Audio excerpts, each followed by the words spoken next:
the energy in your body can escape through your hands. And we know this to be true subconsciously because things that we do with our hands, such as clap, congratulate somebody, or snap to send people good energy when they're reciting poetry, or rubbing our hands together like this when we come up with a good plan or idea.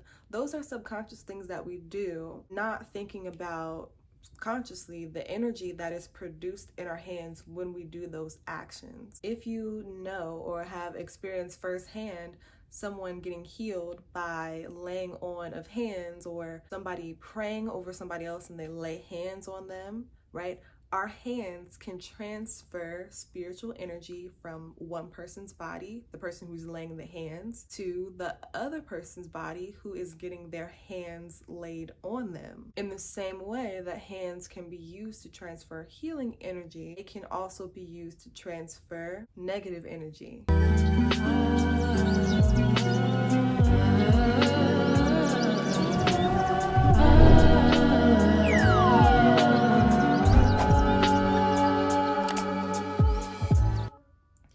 Hey y'all, welcome back to Holistic Flow. I am your girl, Lolo, and today I'm going to talk about something that has been on my mind to talk about for a little while regarding Locs, and on the lines of spirituality as well, but more so practically. There's something called hand and hair syndrome, and I have been experiencing it lately, and I know that a lot of us experience this syndrome. It's a thing of the mind where you just want to touch your hair all the time, and it's difficult to remind yourself to not touch your hair all the time. More than the hand and hair syndrome of you touching your own hair, there's also the issue of other people wanting to touch your hair when you don't want them to, or don't know that it's not beneficial for them to be touching your hair. So this video is going to be about hands in the hair and how it can affect you, whether they're yours or somebody else's. So according to naturallycurly.com, hand and hair syndrome is a disorder where people with all types of hair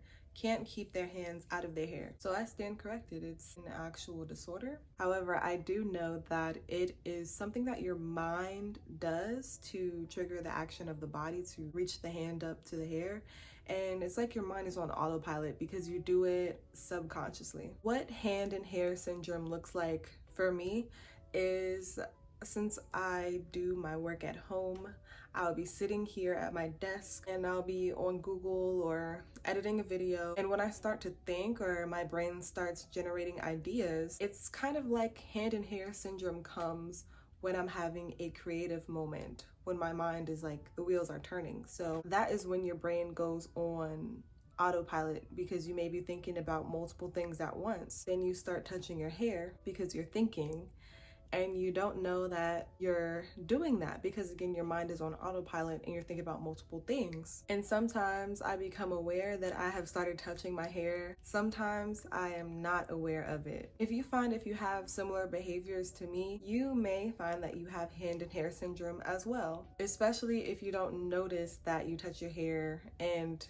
you probably touch your hair more than 20 times a day. That's just a ballpark. I really don't know how much constitutes hand and hair syndrome. And there's multiple reasons why we may touch our hair. We may just enjoy the feel of our hair, especially locks. The reason why I know that I touch my locks is because every day it feels like they feel different. One day I may not spray it as much as the previous day, and so they're flat in the back, so I'm looking to see which locks got flatter or which locks are more round. And I'm also looking to feel which locks have matured more. And to me, it's sort of satisfying to feel how bumpy my locks are.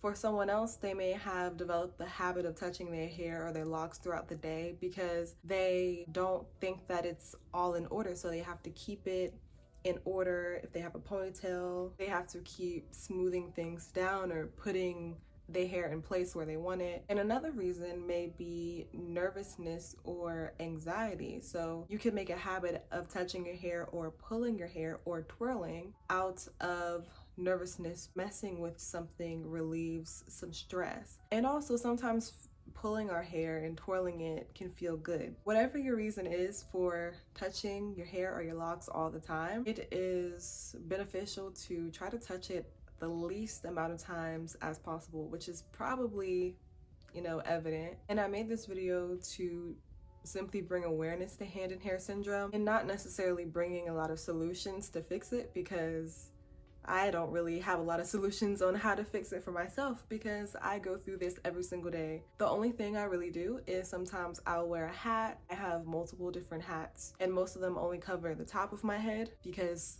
if your locks are thicker or on the fuller side, wearing hats may or may not be an option depending on what hat it is. Also, wearing head wraps definitely defeats the hand and hair syndrome, because your hair is going to be covered up. Having our hands in our hair a lot of the time can cause our hair to be more dry.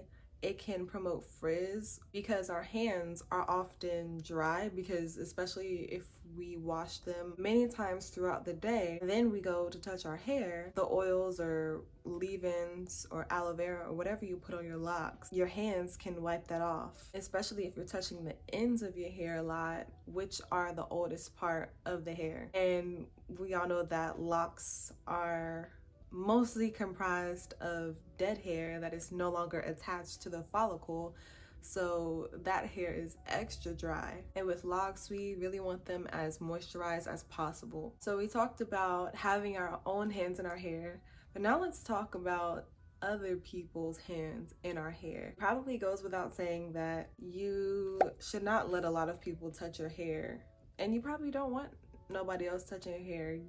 If somebody comes up to you in public just all up in your hair and you're like, back up off me, get up out my grill. But as far as other people, such as other hairstylists, if you go to multiple different people to do your hair, or if they're closer people to you, such as friends and family members, I think we should talk about that. Hands hold a lot of significance to our body. We pick up everything with our hands, we open doors with our hands, right? So aside from them carrying germs, of course, our hands hold energy too. If you've ever heard of the science behind how heat escapes our body, you would know that heat escapes out of the extremities of our body. Our extremities include our hands, our feet, and the crown of our head, where our hair is. Heat and energy are often used interchangeably in science and spirituality. They basically are the same thing. So the energy in your body can escape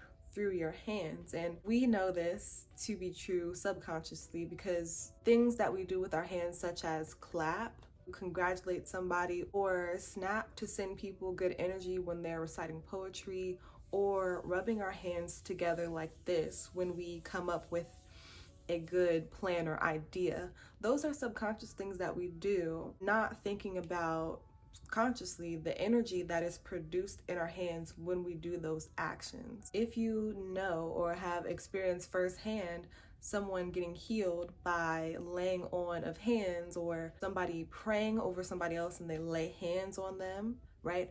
Our hands can transfer spiritual energy from one person's body to the other person's body. In the same way that hands can be used to transfer healing energy, it can also be used to transfer negative energy. So if you have negative energy built up in your body and then you lay hands on someone's hair, not only do your hands carry and transfer energy, but the hair, and especially locks, are susceptible to energy getting trapped in them. You may have heard other people with locks say that they had locks a few times in their life. They grew one set of locks really long, and then when they cut their locks off, they realized how much negative energy their locks were carrying that had accumulated over the years. And going back to the science of heat escaping out of the body, our seventh chakra, which is our crown chakra, is where our hair escapes out of. Our hair is an energy center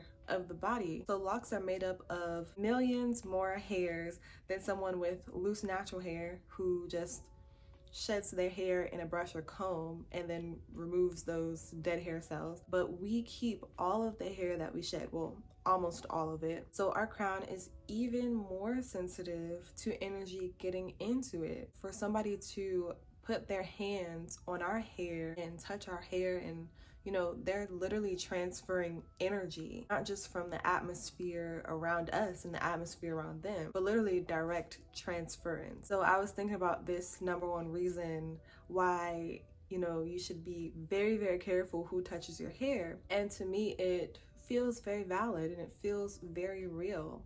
And I just wanted to bring awareness to it through this video, because a lot of people may not know about the energy of hair, specifically locks, and also the energy that your hands carry. We may not have thought about hand and hair syndrome in such deep ways that it impacts us so much, but it can if we bring awareness to it. And I know there are some people who don't believe at all about the hair and the spiritual properties of the hair, and they don't follow those things. And if you don't, that is totally valid, and that is what you believe. We can all share our beliefs and viewpoints without telling anybody else that what they believe in is invalid or wrong or dumb, because it's our own belief, it is our own journey. And if somebody believes in what they believe in, how does that impact you?